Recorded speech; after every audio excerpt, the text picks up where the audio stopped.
This is my first car ever.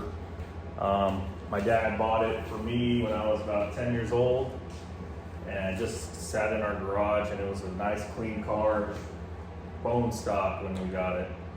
And then once I turned 16, I was able to drive it. Kept it stock till about senior year, I think. And then I ripped the stock motor out and put a 3.4 quad cam V6 in it. Lost my license, so since I couldn't drive, I took it apart and worked on it. I drove that for about a year, and then I blew that up. So yeah, then after that, I saved up some money, put a V8 in it, and I only drove that for a few months, I think for the summer. And then, yeah, I pulled the motor out to sell it to pay for a motor I was building for my Mustang.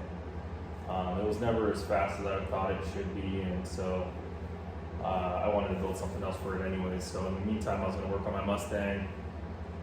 Sold that motor, paid for the Mustang parts, and then just whatever, 10 years later. Yeah, it's been sitting for a long time, for 10 years. And then I decided, well, my friend gave me a 350, so I decided just to throw that in there just so it was running and driving and not sitting anymore, and just because my dad's dog chewed up the front bumper, and it's an 80s car, so like the paint just got baked.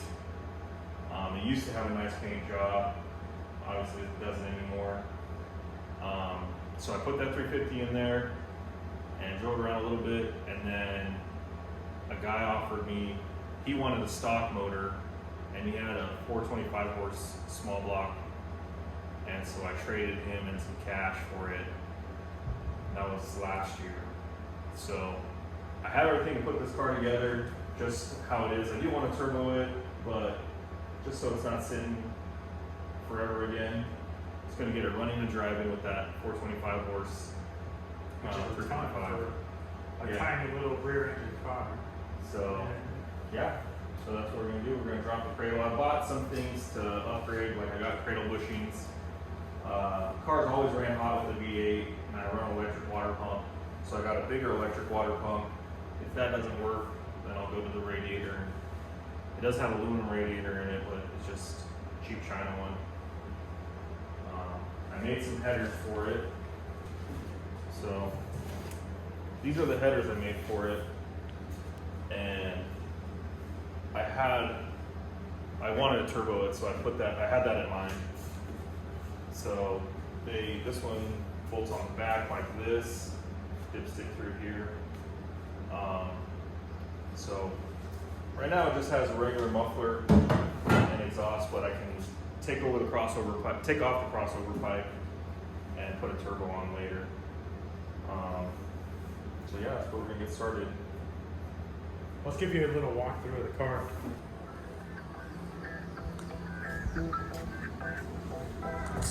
Let's see real quick.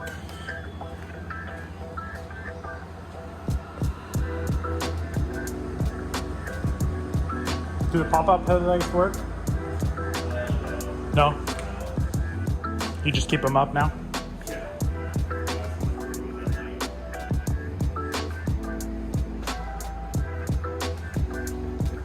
And they're all fiberglass, right? Yep.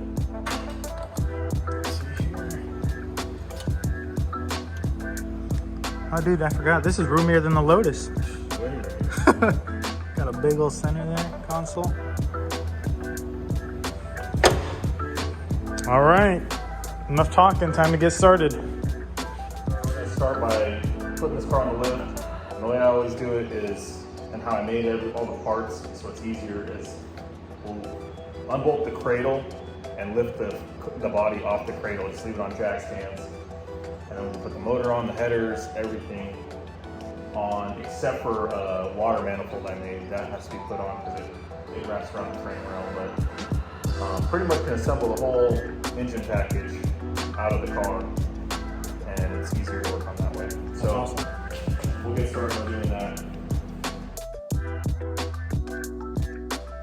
I think we're unloading. Yeah.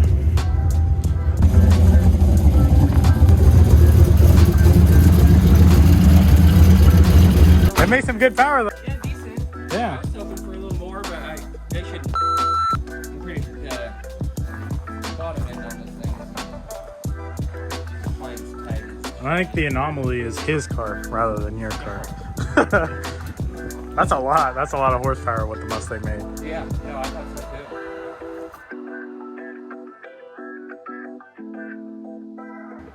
We're just making sure everything's clear in there before we lift it up all the way.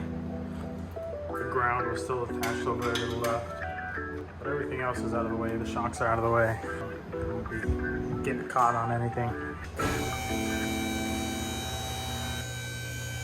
And there we go.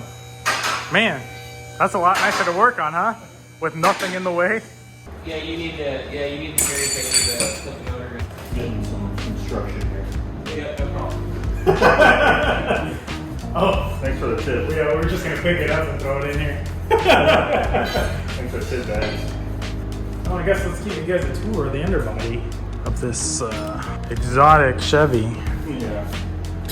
I only should. You only need one, dude, to... He broke down. Oh, yeah. To outweigh all the bad Fords. So this is what he was talking about. All the coolant lines run through here. So and there's, I guess there is no pinch weld, huh? I thought that, is that a pinch weld? Oh, it is, huh?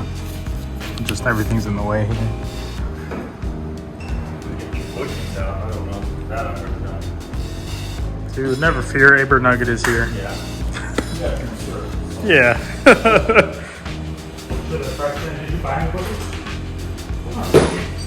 Solid aluminum. So you can just rock yourself to death? Have no deflection. Here's what he got.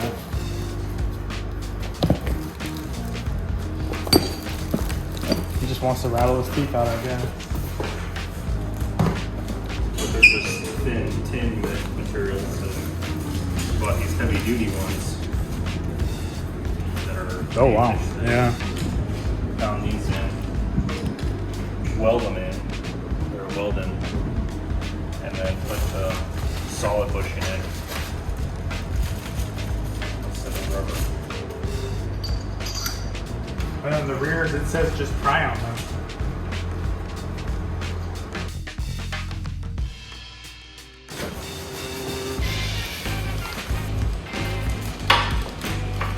Yeah.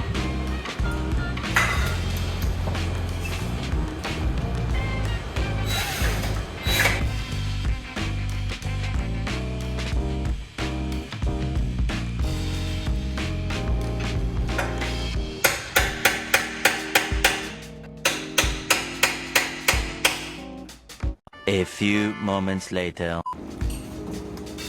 All right, so the old bushings are out. Here are the new ones that Matt has to weld in place. He just has to make sure they're the same distance apart as these ears here.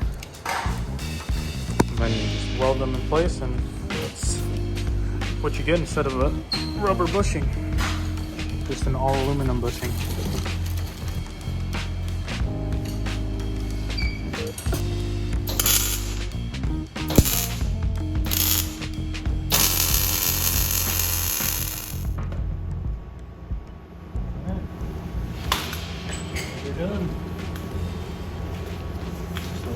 All right, so here is the motor going in the Fiero.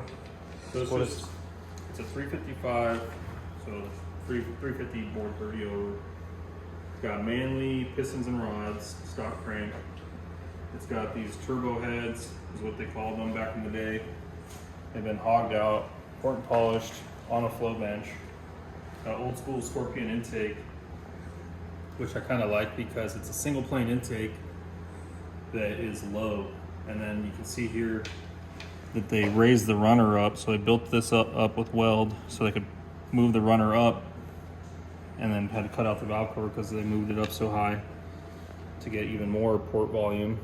Right there. So there's a ton of work in the heads. These heads have been, I think, $880 on a dragster. These are just basically leftover parts.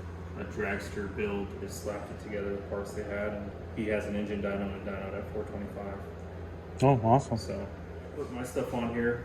So I can run, and we're gonna change this distributor. The oil pan's not bolted up, so we gotta get bolts for that. I gotta put my dampener on here. So I run this damper here. It's got a pulley machined into it, and because of it has to be so tight that because the frame rail is like right here, I can barely get a belt on.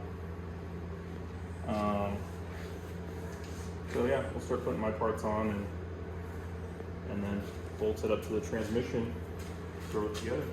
Cool. Let's get started.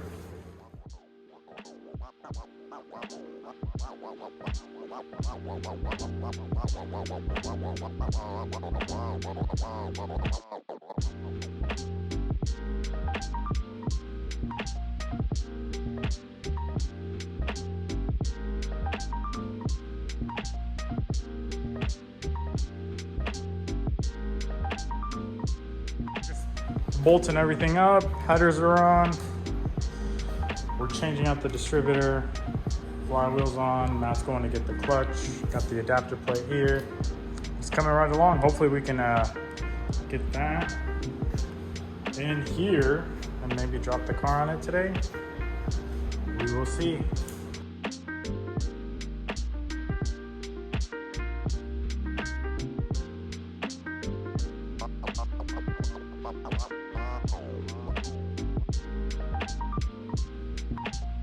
Wait up. Yeah, unless you really got it. Oh, yeah. Is it in? It feels like it's in.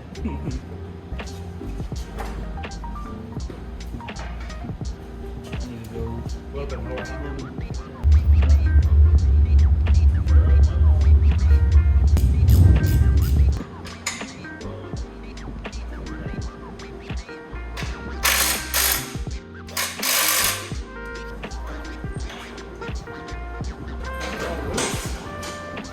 How do I remember? We got a sharp Yesterday. I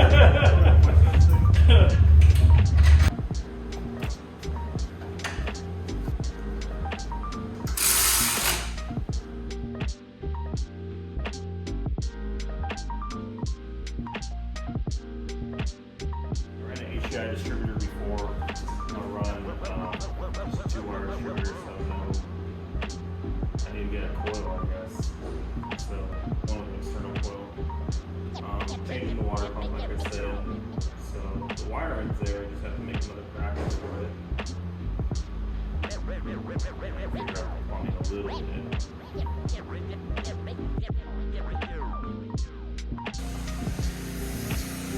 All right, Fiero is out. Got fluids in her. So we're gonna take her out for a spin right now so you guys can see. Oh, you're recording this? Yeah. Temporary tag.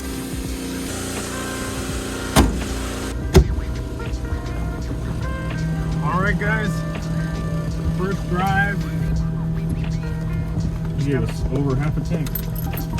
With that, 5 gallons? 10-gallon tank? Yeah.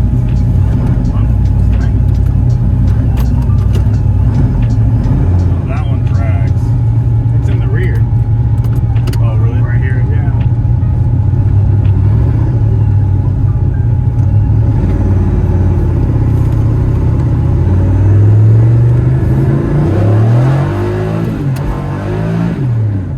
Is that the clutch slipping? Yeah. Feels good though. You think you need to wear in the clutch a little bit? Maybe. It shouldn't be slipping since it's new, right?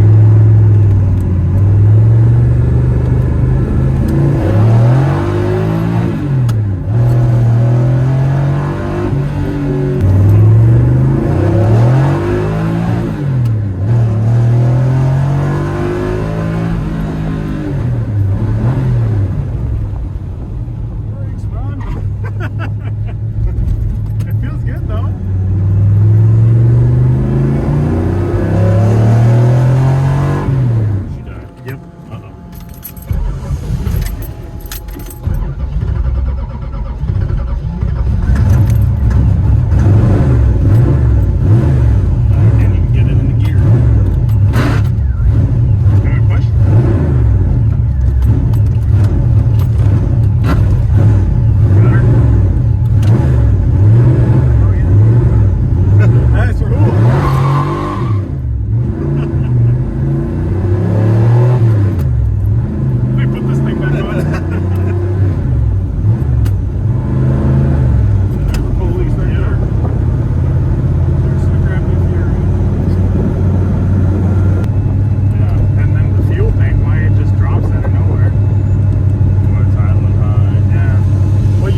we got it fixed, but it runs pretty good. Yeah. Feels good. All right, guys, we made it back to the shop.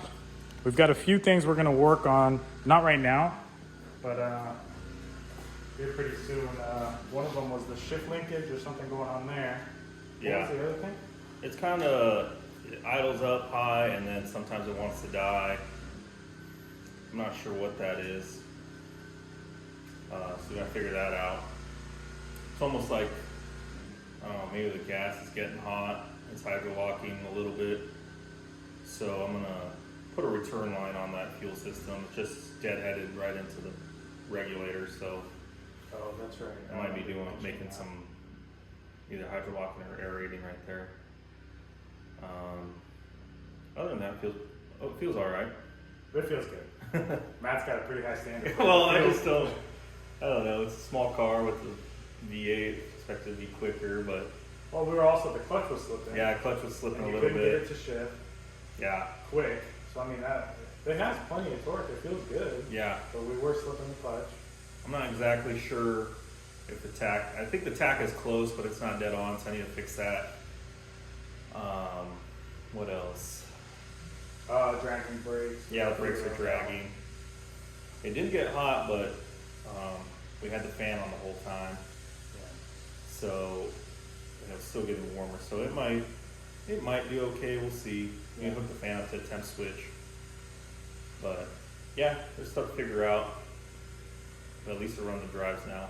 Well, it feels like it will be a nice driver now, huh? Yeah, I mean, we've got some stuff we want to do to it, clean it up, make it a nice driver, and I don't know if you'll drive it all the time, but it'll be drivable for sure. Yeah. Once we clear all that stuff up. So we will make another video with all that stuff once we figure out what we want to do to it. But I think for now we're gonna let it sit for a bit, huh? yeah, And, yeah. Just tinker with it. Yeah. Do small things behind the camera, and yeah, not make a whole video or series out of it. Yeah. So thanks for watching, guys. We'll catch you on the next one.